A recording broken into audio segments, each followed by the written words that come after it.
শুরুতে জানিয়ে দেব, গভীর শঙ্কা ও ভয় শিহরণের মধ্যে বাস করছে জনগণ, বলছে মির্জা ফখরুল। জানিয়ে দেব, ঘূর্ণিঝড় রিমালে মানুষের পাশে দাঁড়াতে ছাত্রদলের নির্দেশনা।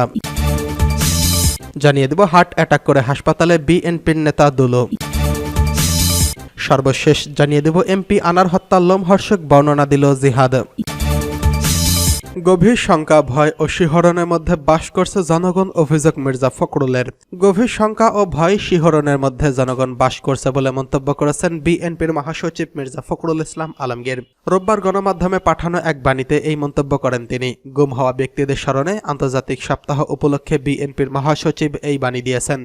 বাণীতে মির্জা ফখরুল বলেন, ভিন্ন মতাবলম্বী ব্যক্তিদের গুম, বিচার বহির্ভূত হত্যা ও অমানবিক কর্মসূচি চালিয়ে ডামি আওয়ামী সরকার রাষ্ট্রায়ত্ত ক্ষমতায় টিকে আছে।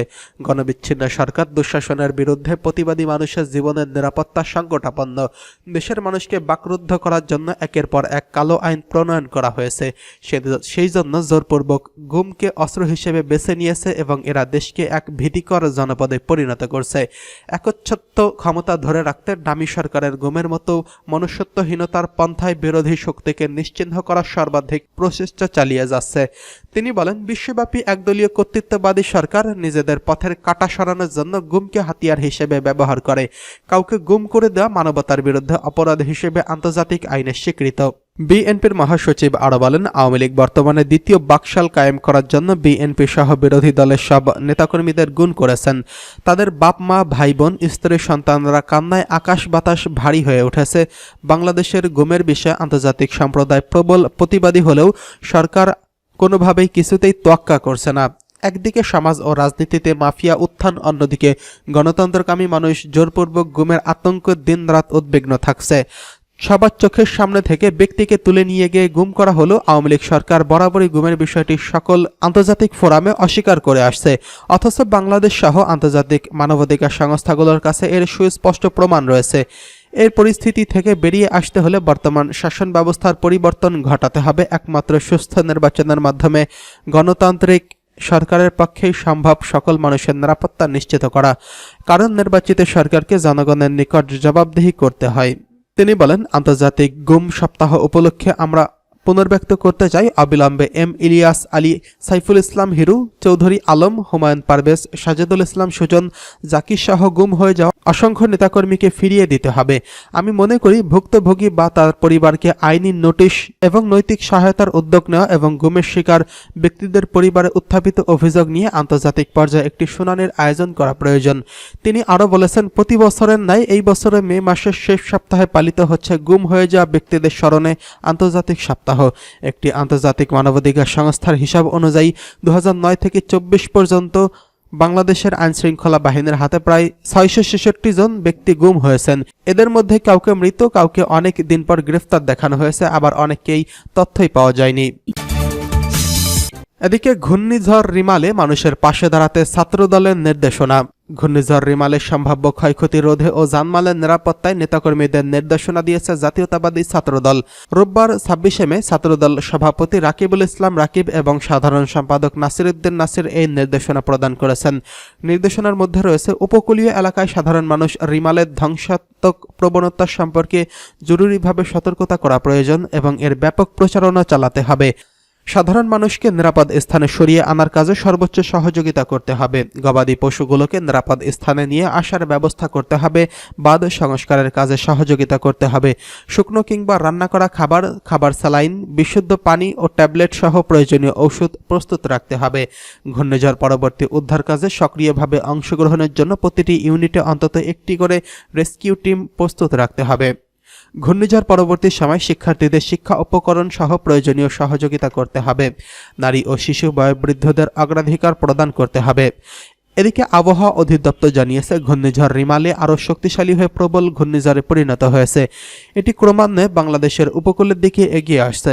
ঘূর্ণিঝড়টি পায়রা সমুদ্র বন্দর থেকে 265 কিলোমিটার দূরত্ব অবস্থান করছে। এটি আরও অগ্রসর হয়ে ভারতের দিকে পশ্চিমবঙ্গের সাগরদ্বীপ এবং বাংলাদেশের খেপুপাড়া উপকূলে অতিক্রম করতে পারে। অপসাংবাদিকতার ব্যাপারে সতর্ক থাকতে হবে, বলছে সেতুমন্ত্রী। সাংবাদিকতার নামে অপসাংবাদিকতা, ভুয়া লোক যাতে মহান এই পেশাকে অসম্মান করতে না পারে সেজন্য সাংবাদিকদের সতর্ক থাকার আহ্বান জানিয়েছেন আওয়ামী লীগের সাধারণ সম্পাদক ওবায়দুল কাদের। ঢাকা রিপোর্টার্স ইউনিটির প্রতিষ্ঠা বার্ষিকী উপলক্ষে তিনি এই আহ্বান জানান। ওবায়দুল কাদের বলেন, সাংবাদিকতার নামে বাংলাদেশের সাংবাদিক নামে লেখা নেই, পড়া নেই, সংবাদ বোঝে না, এর ধারে কাছেও নেই, এমন অনেককেই দেখি সরকারি অফিসে গিয়ে বসে থাকে। এরা সত্যিকারের সাংবাদিক নয়, এরা ভুয়া। এই ভুয়া সাংবাদিকের ব্যাপারে সতর্ক থাকতে হবে। কোনো সাংবাদিক যাতে হেনস্থার শিকার না হয় সে ব্যাপারে আমরা সতর্ক আছি। আওয়ামী লীগ সরকার সমালোচনা রোধী নয় জানিয়ে সেতুমন্ত্রী বলেছেন, সমালোচনা শুদ্ধ করে, সমালোচনা আমরাও করি, কিন্তু তা গঠনমূলক হওয়া প্রয়োজন। এ সময় ফিলিস্তিনে গাজা নারী ও শিশুদের গণহত্যার সংবাদ কভার করতে গিয়ে নিহত 108 সাংবাদিকের প্রতি শ্রদ্ধা জানান ওবায়দুল কাদের। এদিকে হার্ট অ্যাটাক করে হাসপাতালে ভর্তি বিএনপির নেতা। বিএনপির কেন্দ্রীয় সাংগঠনিক সম্পাদক রুহুল কুদ্দুস তালুকদার দুলু রাজধানীর এভারকেয়ার হাসপাতালে ভর্তি হয়েছেন। হার্ট অ্যাটাক করলে তাৎক্ষণিক তাকে চিকিৎসার জন্য হাসপাতালে ভর্তি করা হয়। বর্তমানে দুলু এভারকেয়ার হাসপাতালের বিশেষজ্ঞ চিকিৎসক অধ্যাপক শাহাবুদ্দিন তালুকদারের তত্ত্বাবধানে চিকিৎসাধীন রয়েছেন। রুহুল কুদ্দুস তালুকদার দুলুর ব্যক্তিগত সহকারী শামসুল আলম রানী এই তথ্য নিশ্চিত করেছেন। দুলুর রোগ মুক্তির জন্য সবার কাছে দোয়া প্রার্থনা করেছেন তিনি। এদিকে এমপি আনার হত্যা, লোমহর্ষক বর্ণনা দিল জিহাদ। ঝিনাইদহের সংসদ সদস্য আনোয়ারুল আজিম লাশের অংশ খুঁজতে শনিবার দ্বিতীয় দিনের মতো কলকাতার একটি খালের তল্লাশি অভিযান চালিয়েছে পশ্চিমবঙ্গ পুলিশের গোয়েন্দা বিভাগ সিআইডির হাতে গ্রেফতার হওয়ার পর হত্যাকাণ্ডের লাশ খণ্ড খণ্ড করে গুম করার বর্ণনা দিয়েছেন জিহাদ হাওলাদার। তার ওই তথ্যের সূত্র ধরে শনিবার উত্তর পূর্ব কলকাতার বিধায়নগর খালে একটি তল্লাশি অভিযান চালানো হয়। হত্যাকাণ্ডের লোমহর্ষক বর্ণনায় পেশায় কসাই জিহাদ হাওলাদার যে তথ্য দিয়েছেন সেই অনুযায়ী লাশকে টুকরো টুকরো করা হয়েছিল। পরে সেগুলোকে ফেলা হয়েছিল বেশ কিছু জায়গায়। সেই সব স্থানের একটি বিধায়নগরের খাল। পশ্চিমবঙ্গে সিআইডি ও ডিজাস্টার ম্যানেজমেন্ট শুক্রবার বিধায়নগরের ওই বাগজোলা খালে তল্লাশির অভিযান চালালেও তেমন কিছুই পায়নি। শনিবার সকাল থেকে বিকেল পর্যন্ত ওই খালে অভিযান চলে। তবে এদিন ডিজাস্টার ম্যানেজমেন্ট গ্রুপের সঙ্গে যোগ দেন স্থানীয় জেলেদের জাল দিয়ে খোঁজা হয় এমপি আজিমের লাশের অংশ। তবে ঠিক কী কারণে এমপি আজিমের হত্যা করা হলো তা নিয়ে সুস্পষ্ট কোনো তথ্য পায়নি বাংলাদেশ কিংবা ভারতের গোয়েন্দারা।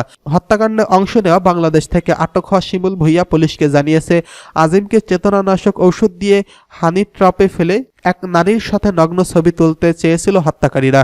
এরপর সেই ছবি দেখিয়ে ব্ল্যাকমেইল করে অর্থ আদায়ের উদ্দেশ্য ছিল। তবে তার জ্ঞান না ফেরায় সফল হয়নি এই গ্রুপটি। শনিবার ঢাকা মহানগর গোয়েন্দা পুলিশের অতিরিক্ত কমিশনার মোহাম্মদ হারুন আর রশিদ সংবাদ সম্মেলনে বলেন, ব্যবসায়িক লেনদেনের সহ আধিপত্য বিস্তার ও অনেক কিছুই থাকতে পারে এই হত্যাকাণ্ডের পেছনে। তবে তাদের একটা উদ্দেশ্য ছিল ব্ল্যাকমেইল করে টাকা আদায় করা যায় কিনা। এই হত্যাকাণ্ডের অভিযোগে ভারতে আটকদের সাথে কথা বলতে শিগগিরই কলকাতায় যাওয়ার কথা জানান ডিবি প্রধান। তদন্তকারীরা জিহাদ হাওলাদারকে জিজ্ঞাসাবাদে জানতে পারে কলকাতা সংলগ্ন নিউ টাউন অভিজাত আবাসন সঞ্জীবা গার্ডেনে আজিমকে হত্যা করা হয়। পরে সেখানেই তার শরীর থেকে চামড়া আলাদা করে ফেলে পেশায় কসাই এই জিহাদ হাওলাদার। পশ্চিমবঙ্গ সিআইডি কর্মকর্তা বিবিসি বাংলাকে নিশ্চিত করেছেন যে এই হত্যার পরপরই মাংস ও হাড় আলাদা করা হয় এবং মাংস ছোট ছোট টুকরো করে কাটা হয়।